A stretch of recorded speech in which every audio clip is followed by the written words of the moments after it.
La sua triste storia commuove l'Italia. Sarà il papà a riconoscere i resti. Marcella Carlisi, candidato sindaco del Movimento 5 Stelle ad Agrigento. Non abbandonare gli animali partendo per le ferie. Oggi giornata di scadenze fiscali. L'Acragas perde l'amichevole con l'Enna.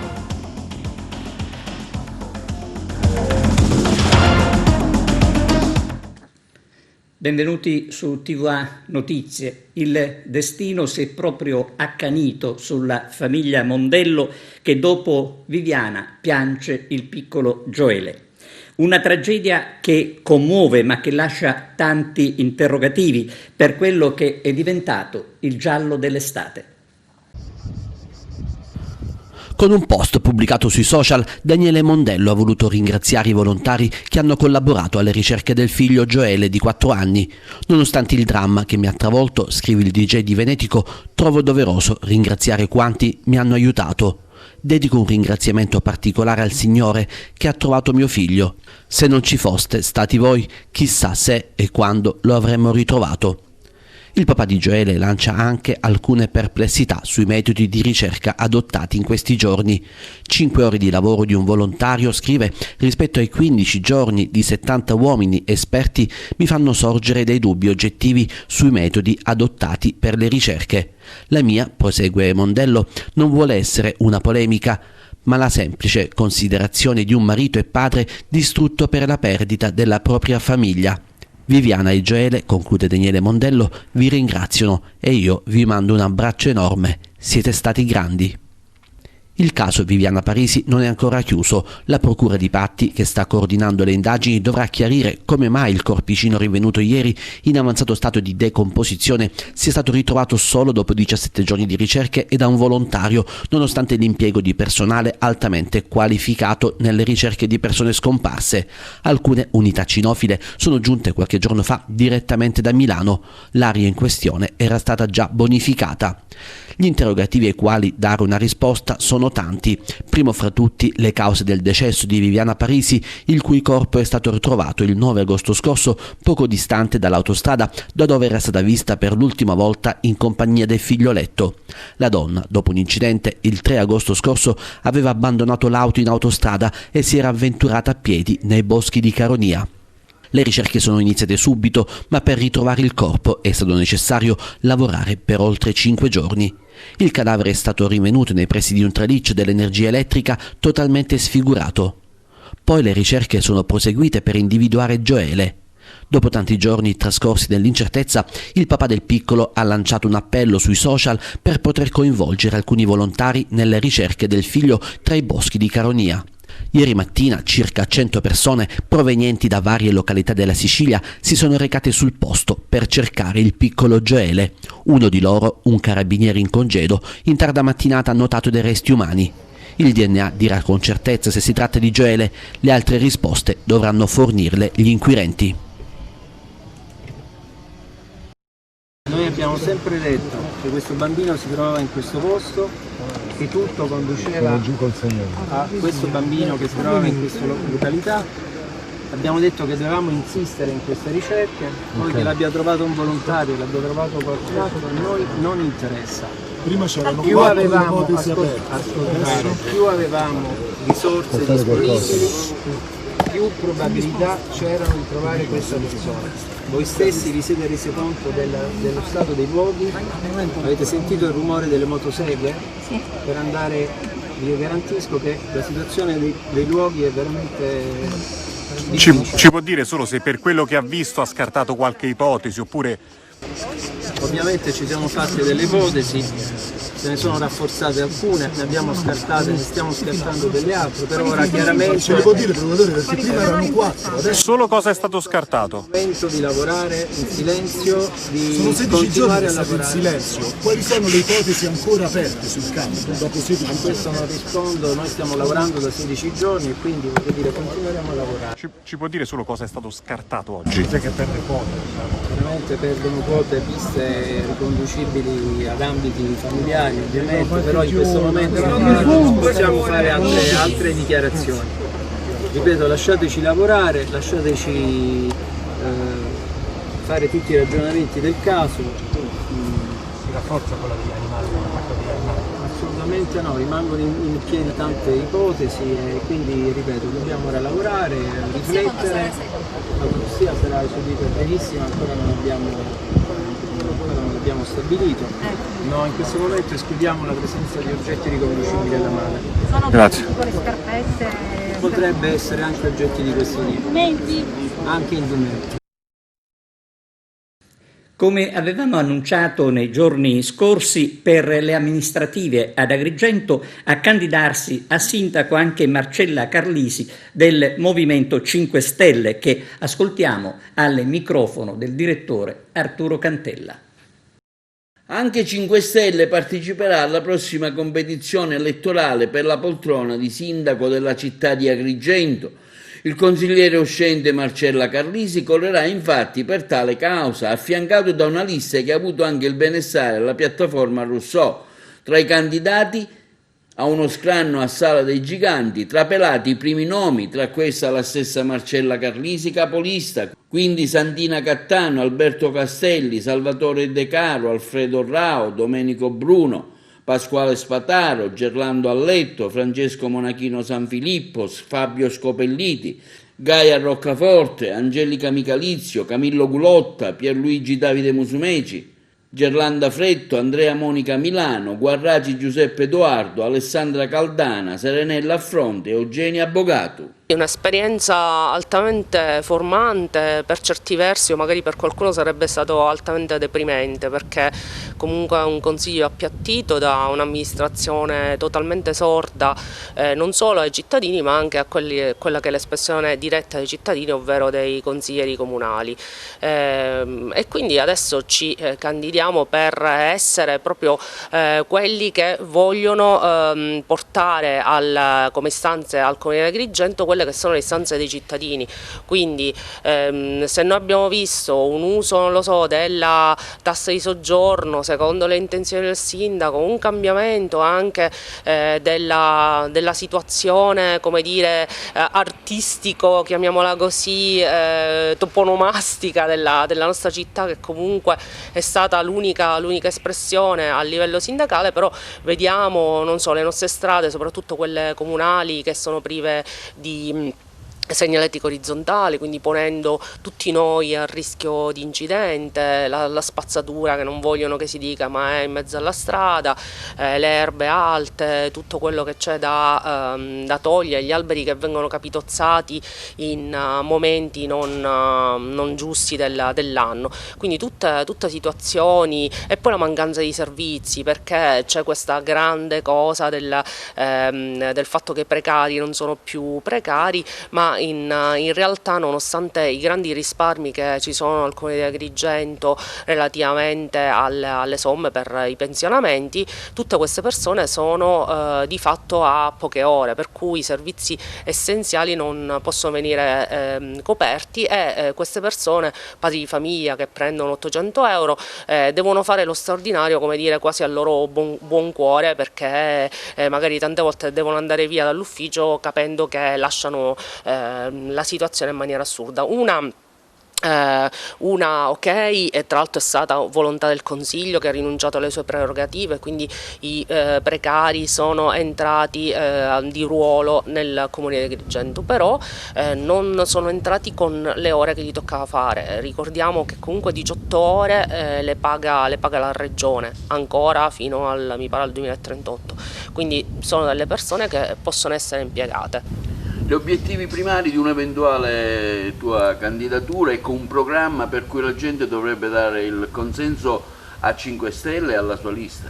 Allora, il programma è molto dettagliato, siamo arrivati a 22 pagine, proprio perché abbiamo voluto indicare proprio quartiere per quartiere anche quelle che sono le esigenze più sentite dai cittadini. Ci sono le proposte di sviluppo economico, che tra l'altro alcune di queste le ho anche avanzate in Consiglio Comunale, come il discorso di poter avviare delle convenzioni con altri enti, o comunque dare la possibilità di sganciare questi matrimoni dalla sede comunale e quindi fare il matrimonio quello vero in spiaggia d'accordo col demanio piuttosto che, non lo so, in altre situazioni, quindi favorendo lo sviluppo economico.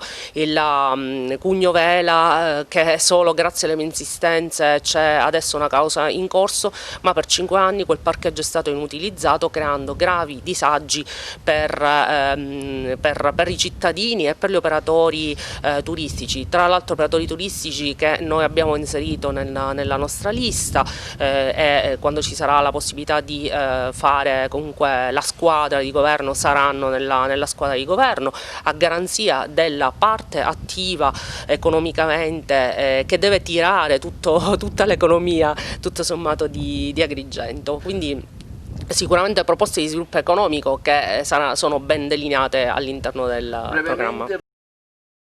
E Marcella Carlisi sarà presentata ufficialmente sabato 22 agosto ad Agrigento nel corso di una conferenza stampa a Porta di Ponte. E ancora dobbiamo occuparci di Covid con le ultime notizie, tra cui quella che riguarda un poliziotto di Agrigento risultato positivo e un agente addetto alla vigilanza dei migranti. Per 9 colleghi i tamponi sono per fortuna negativi. La precisazione arriva dalla Polizia di Stato. Sulla situazione Covid il servizio di Arturo Cantella. Si torna a parlare purtroppo di Covid-19 nella nostra provincia. In merito alle notizie circolate sui presunti casi di positività al Covid-19 nei riguardi del personale della Polizia di Stato impiegato ad Agrigento per servizi correlati alla vigilanza dei migranti nel centro di accoglienza, il Dipartimento della Pubblica Sicurezza precisa che è stato rilevato un solo caso di positività, mentre gli altri 9 tamponi eseguiti su altri poliziotti, colleghi dell'interessato, sono risultati negativi. Il personale tutto, prosegue il Dipartimento, è stato impiegato all'esterno del centro e ha utilizzato i dispositivi di protezione individuali previsti dai protocolli in uso da mesi per il personale della Polizia di Stato. L'operatore positivo è asintomatico, attualmente è in isolamento presso una struttura alberghiera ed è in costante monitoraggio da parte del personale sanitario della Polizia di Stato. Intanto c'è da registrare un nuovo caso di coronavirus a Ravanusa, il secondo nel giro di poche settimane. La conferma arriva direttamente dal primo cittadino Carmelo D'Angelo. Anche in questo caso, come nel primo, si tratta di un cittadino della Romania domiciliato a Ravanusa che si trova quindi in isolamento domiciliare. L'ASPI di Agrigento, ha detto il sindaco D'Angelo, mi ha comunicato un secondo caso di positività a Ravanusa. Ancora una volta mi rivolgo alla cittadinanza invitandoli alla prudenza e al rispetto delle regole. Avviata l'indagine epidemiologica per verificare con quali altri soggetti l'uomo ha avuto contatti. A fine luglio era risultata positiva una rumena residente a Ravanusa, tornata dal paese di origine. La donna, una badante, dopo essere stata ricoverata al reparto di malattie infettive dell'ospedale Sant'Elia di Caltanissetta, è stata recentemente dimessa. Nel frattempo è risultato negativo il secondo tampone di una studentessa di San Giovanni Gemini rientrata in paese dopo essere stata in Lombardia positiva al primo test. Intanto ci viene smentita dalla prefettura di Agrigento una notizia apparsa sui social che presso l'ex Hotel Jolly dei Templi al villaggio Mosè dovrebbe essere attivata una struttura di accoglienza per migranti. Notizie spesso messe in campo per esasperare magari il clima che già di per sé non è affatto tranquillo, considerando anche i casi di contagio che si sono verificati ultimamente. 10 indagati dell'operazione Male Branche riguardante il gruppo Pelonero sono tornati liberi dopo la decisione del riesame che ha accolto la richiesta dei difensori di annullare l'ordinanza emessa dal GIP di Agrigento. Vediamo. I giudici del Tribunale della Libertà hanno annullato l'ordinanza cautelare emessa nell'ambito dell'operazione Malebranche sul crack del gruppo Pelonero, uno dei più grossi in provincia che da decenni opera nel settore della vendita di prodotti casalinghi e articoli da regalo. Tornano liberi 10 indagati che all'alba del 30 luglio scorso erano finiti agli arresti domiciliari per le ipotesi di reato di associazione a delinquere, bancarotta fraudolenta e riciclaggio. Si tratta di Gaetano Sferrazza, 78 anni, dei figli Gioacchino, 54 anni con la moglie Maria Teresa Cani, 54 anni, e Gaetano e Fabiana, 29 e 26 anni. Diego Sferrazza, 51 anni, con la moglie Giovanna Lalicata, di 51 anni, e i figli Clelia e Gaetano, 23 e 28 anni, e la commercialista grigentina Graziella Falzone, 53 anni. I difensori, gli avvocati Daniela Posante, Giovanni Castronovo, Antonella Arcieri, Chiara Proietto, Santo Lucia, Salvatore Falzone e Giacinto Paci, avevano presentato il ricorso chiedendo l'annullamento dell'ordinanza emessa dal giudice per le indagini preliminari Luisa Turco su richiesta del pubblico ministero Alessandra Russo, che aveva disposto gli arresti domiciliari per i componenti della famiglia Sferrazza, accusati di avere fatto sparire 5 milioni di euro da un'impresa all'altra attraverso fallimenti pilotati, e la professionista che avrebbe gestito gli aspetti tecnici. La difesa aveva fra l'altro sostenuto che non c'era alcuna associazione a delinquere perché tutti gli indagati erano legati da rapporto familiare e parentale e che non c'era alcuna esigenza cautelare perché quasi tutte le aziende erano fallite e dunque non più operative e sequestrate. Le aziende per il momento restano sotto sequestro perché la difesa ha impugnato le sole misure cautelari personali. L'inchiesta, coordinata dalle PM Alessandra Russo, era sviluppata sul campo della Guardia di Finanza. Il provvedimento restrittivo, gli arresti domiciliari per gli indagati, non hanno però retto al vaglio del Tribunale del Riesame di Palermo, che ieri ha annullato appunto ogni misura e tutti gli Sferrazza. Sull'abbandono dei cani, un comportamento che purtroppo ancora resiste, sono tanti gli appelli per sensibilizzare i proprietari degli animali. Vediamo. Per via del Covid-19, ma anche in vista delle vacanze estive, è aumentato in maniera notevole l'abbandono dei cani e degli animali domestici, come si legge nella pagina di tutti i quotidiani nazionali. A tal proposito, la Polizia di Stato ha lanciato un invito attraverso un videomessaggio a non abbandonare il proprio cane, un video molto interessante pubblicato in questo periodo estivo di gran caldo sul proprio sito istituzionale, momento in cui tanta gente va in ferie, e che ha ben pensato di lanciare un appello per non abbandonare i cani e gli animali in genere. Non esiste infatti un motivo per abbandonare i cani, quindi suggerimenti raccolti nel videomessaggio di portarlo con sé in vacanza o portarlo in una delle tante pensioni che lo accudiscono, anche perché abbandonare un cane è un grave reato. Ciao, io sono Giuseppe e lui è Gino, cane da ricerca esplosivo. Ora siamo in servizio, ma tra poco andremo in vacanza insieme. Come me, anche Gino soffre il caldo. Per questo non lo lascio mai troppo tempo al sole, lo faccio bere molto e lo bagno spesso. Passeggiamo soprattutto all'alba e all'imbrunire, quando l'aria è più fresca. Per ospitarlo ho scelto una struttura attrezzata e non mancano spiagge aperte a lui. In macchina Gino può viaggiare in apposito alloggio o nel vano posteriore con una barriera divisoria. Mi raccomando, se hai pensato ad una vacanza senza il tuo amico a quattro zampe e non hai nessuno che può prendersene cura, non disperare, affidalo a una delle tante pensioni dedicate, oppure rivolgiti a un dog sitter. Le soluzioni per non abbandonarlo non mancano. A te il compito di decidere responsabilmente cosa fare, non dimenticando che l'abbandono è reato. Io, se non lo porto, non parto. Dai, andiamo!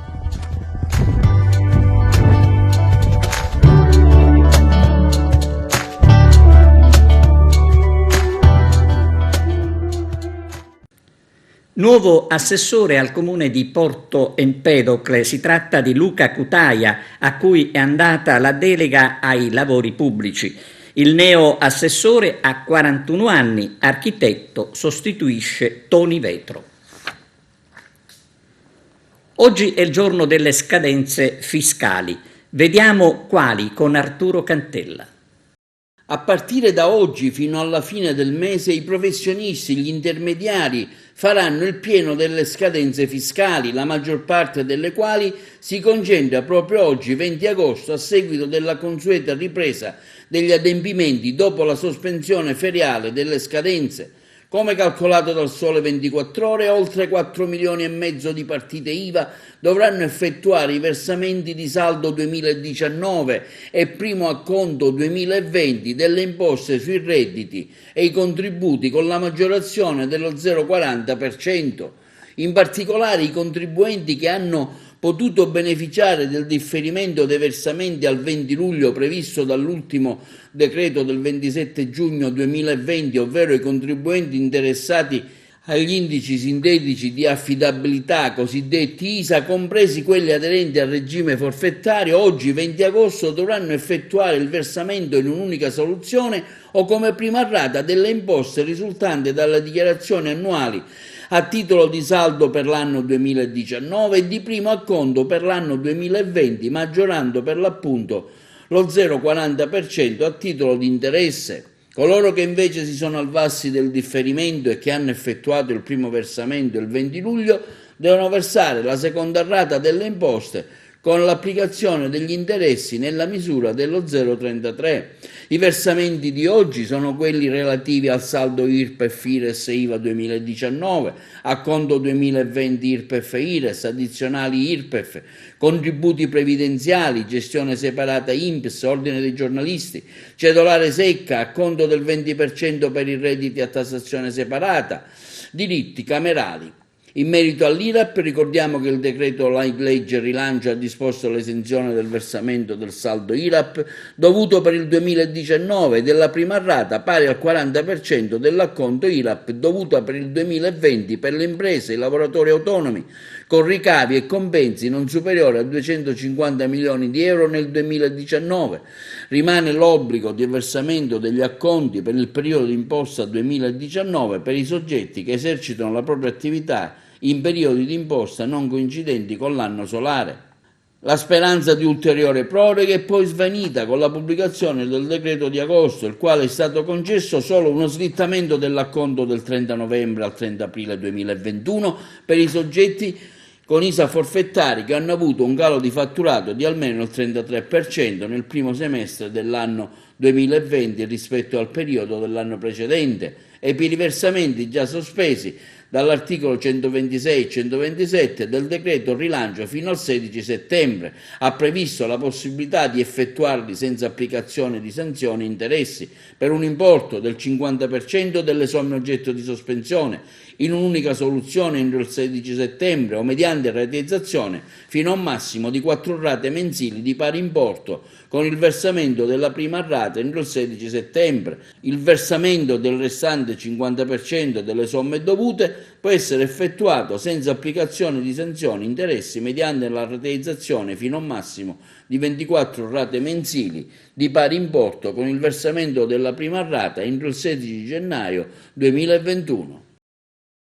A Licata saranno esposte fino a fine anno i resti del patrono della città, Sant'Angelo.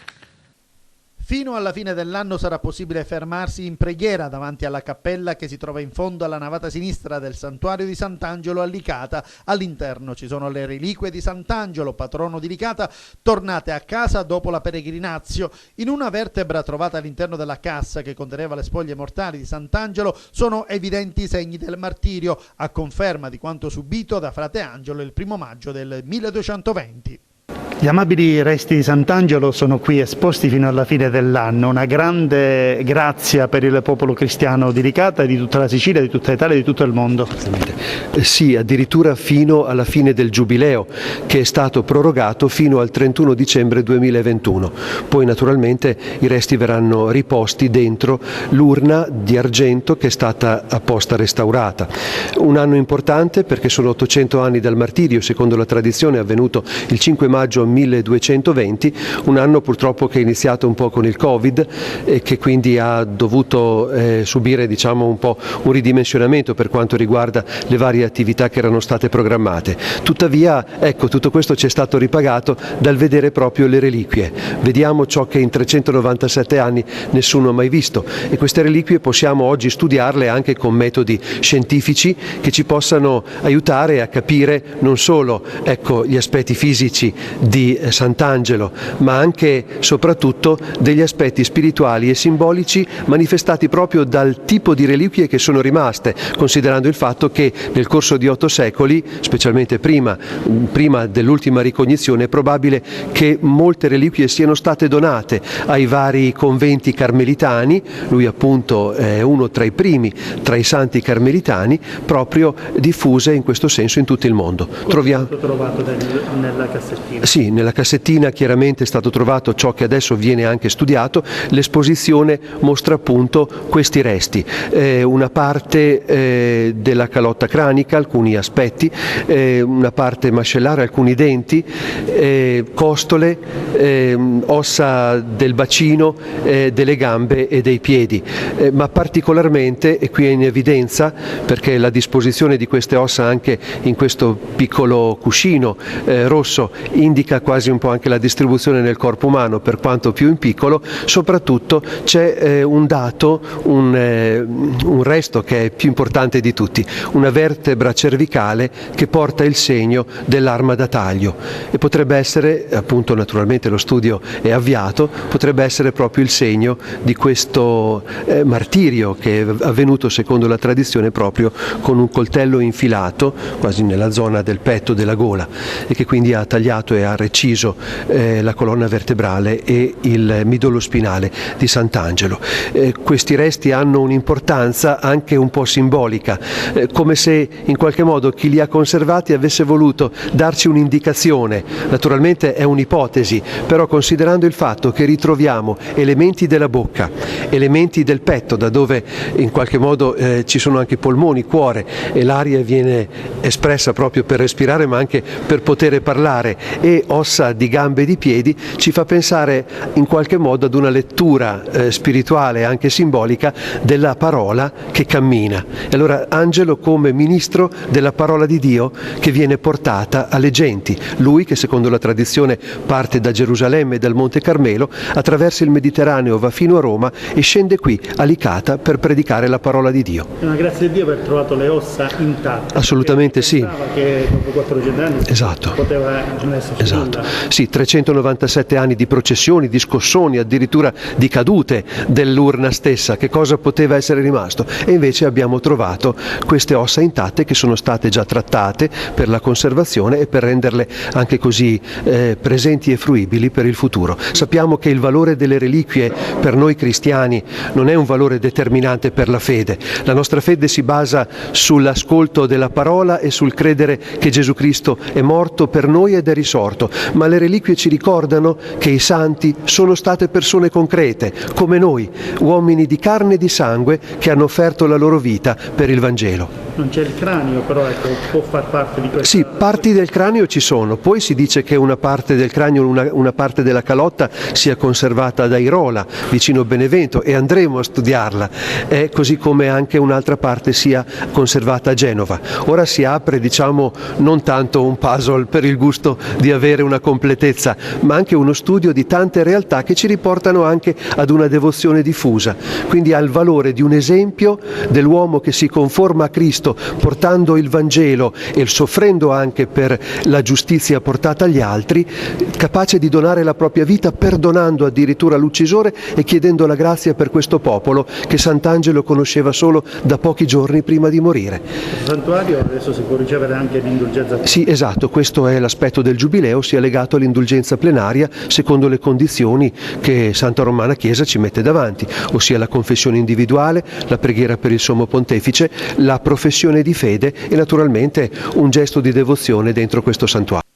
Il Giubileo per gli 800 anni del martirio di Sant'Angelo, patrono di Licata, si allunga dunque di un anno, anche perché di fatto nel 2020 tutti gli eventi sono destinati a saltare a causa del coronavirus. Celebrazioni e iniziative dunque si concluderanno soltanto alla fine del 2021. Partono i lavori per la messa in sicurezza della strada che collega Bivona con Palazzo Adriano. Il servizio è di Arturo Cantella con l'intervista al sindaco di Bivona. Definite dall'ufficio contro il dissesto idrogeologico guidato da Nello Musumeci, presidente della regione, e diretto da Maurizio Croce. La notizia è tra quelle più attese del comprensorio che abbraccia le due province di Agrigento e Palermo, con un intervento di vera e propria riqualificazione del sistema viario intercomunale. Il consorzio, che si è aggiudicato l'opera in ragione di un ribasso pari al 26% per un importo di poco superiore al 1.260.000 euro, effettuerà la manutenzione straordinaria e la sistemazione dell'importante arteria. Si chiude così una vicenda nata da oltre 30 anni e che ha vissuto i ritardi e le lentezze delle più comuni pratiche burocratiche, pesanti disagi in questi decenni per un'utenza del tracciato che è molto numerosa perché si trova in un punto nevralgico, in un'area con varie attività produttive legate alla zootecnia, all'artigianato e all'agricoltura, che ha dovuto fare i conti anche con fossi sulla carreggiata, avvallamenti, profonde lesioni sul manto stradale, che le stagioni invernali rendevano ancora più insidiose. Il progetto prevede che nei 5 km circa su cui si interverrà, la lunghezza complessiva è poco più di 9 km, saranno eseguiti i lavori di adeguamento alle più recenti soluzioni in materia di infrastrutture viarie di montagna. Tra queste la regolarizzazione planometrica e la risagomatura di alcune sezioni stradali. Si procederà quindi con il rifacimento della sovrastruttura stradale e con la realizzazione degli argini in terra, in ultima analisi la sistemazione della rete di drenaggio. In merito abbiamo sentito il sindaco Mirko Cinà. Sì, il rifacimento di questa strada che la comunità di Bivona, la comunità di Palazzo Adriano, ma anche i comuni limitrofi aspettano da tantissimi anni, è motivo di grande soddisfazione. È stata affidata la gara d'appalto e i lavori partiranno a settembre. Per noi rappresenta un'arteria importante sia dal punto di vista turistico che dal punto di vista anche commerciale. Si ritrovano, ripeto, due comunità, quella di Bivona e quella di Palazzo Adriano, dopo tantissimi anni. Il finanziamento era un finanziamento con i fondi del Patto per il Sud, prima per 1,5 milioni e poi c'è stata un'integrazione grazie al presidente Musumeci di un altro 1 milione di euro. Quindi si procederà immediatamente a renderla transitabile nei tempi dettati dalla gara d'appalto, e quindi penso che entro un anno si potrà usufruire di questa strada così importante e così bella anche dal punto di vista anche paesaggistico. Da 9 mesi la via Petrarca dalle parti dello stadio Esseneto ad Agrigento è senza illuminazione pubblica, con pesanti disagi per i residenti e problemi di sicurezza. La segnalazione, con toni piuttosto ironici, è del responsabile del movimento Mani Libere, Giuseppe Di Rosa. E adesso pausa per la pubblicità, a tra poco.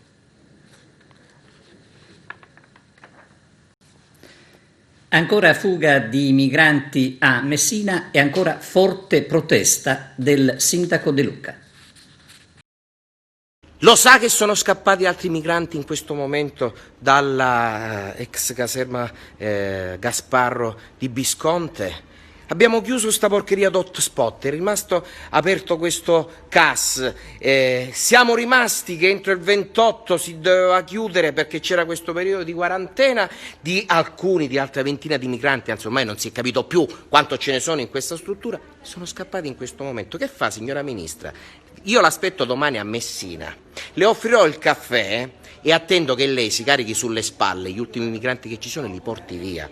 Il sindaco di Messina, Cateno De Luca, interviene nuovamente sulla presenza dei migranti in città, dopo l'ennesimo caso di fuga da parte di alcuni dei soggetti ospiti dell'hotspot. Ribadisco, che terminata la quarantena di quel che resta dei tunisini all'interno del CAS, perché adesso si mistifica anche sul numero reale dei migranti ospiti della struttura, il 28 agosto disporrò la chiusura immediata e definitiva della struttura Colabrodo, senza se e senza ma. E allora glielo ribadisco, signora Ministra, il 28 di agosto deve sparire qualunque cosa da quella struttura. Anzi, voglio dire ai residenti, ormai, per cortesia, state calmi, perché capisco che siete perché capisco che non potete stare neanche nelle vostre abitazioni, perché forse l'Italia non sa, e la signora Ministra non sa, che questi migranti scappano da questa struttura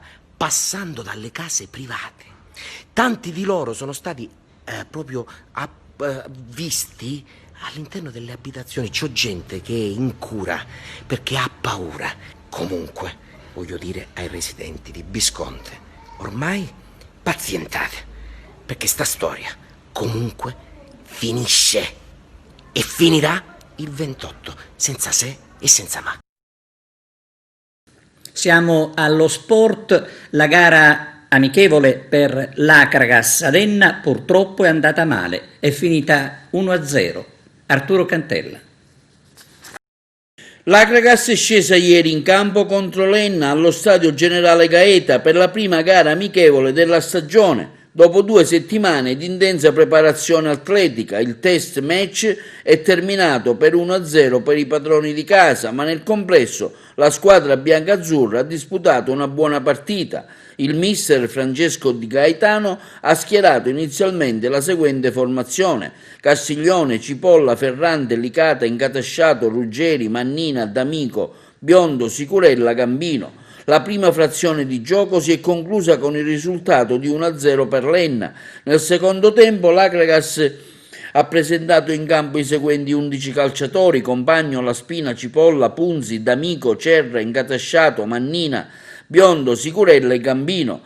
Nel corso della ripresa sono entrati anche Axante, La Rocca e Incardona. Archiviata questa prima uscita, adesso la formazione acragantina tornerà ad allenarsi e domenica prossima disputerà la seconda amichevole estiva, ancora in trasferta, contro il Siracusa alle ore 18 allo stadio Nicola De Simone.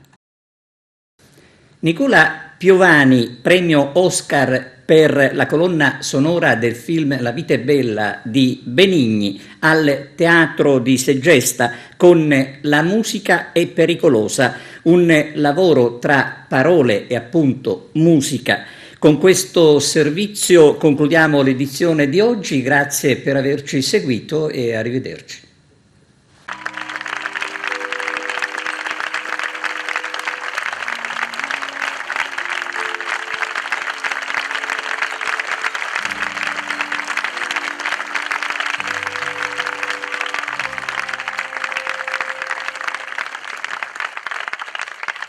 La musica è pericolosa.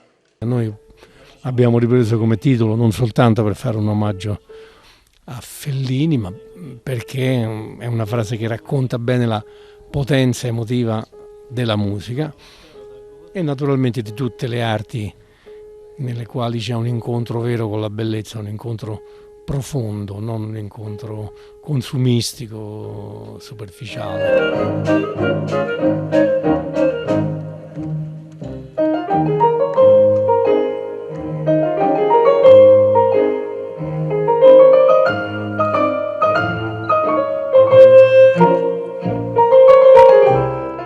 Ringrazio il meraviglioso Teatro di Segesta di avermi scelto per suonare questa sera e qui l'emozione si moltiplica perché adesso noi abbiamo fatto delle piccole prove e pensavamo che 2000 anni fa, anche di più, c'erano dei nostri colleghi che provavano, accordavano le cetre, i passi di danza e ci fa capire che lo spettacolo dal vivo, il teatro musicale, il teatro di prosa, il teatro di danza abbia qualche millennio alle spalle, ha superato diverse pestilenze e che noi siamo sicuri che supererà anche questa e aspettiamo il momento di poter tornare ad affollarci.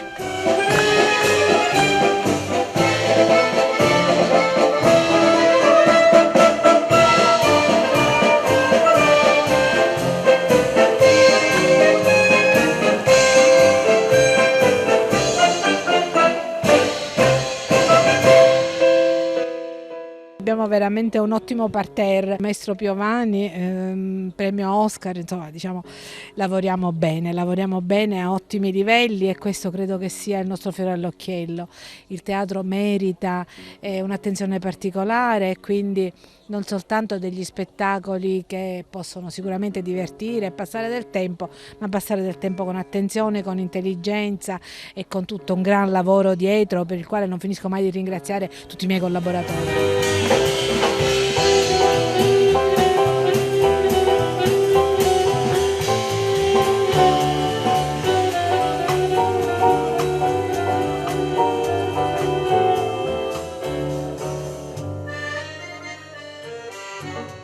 Ringraziamo il pubblico perché dal primo giorno che abbiamo aperto abbiamo sold out, e questa sera è il coronamento di una fatica incredibile. Avere Piovani qui al Teatro Greco di Segesta a raccontarci e a far continuare a raccontare alle pietre ancora storie in musica sulle note è una cosa fantastica. È un sogno realizzato, se teniamo conto della difficoltà del momento del Covid, di tutta l'emergenza sanitaria. È una vittoria, e speriamo di portarla alla fine fino al 30 di agosto.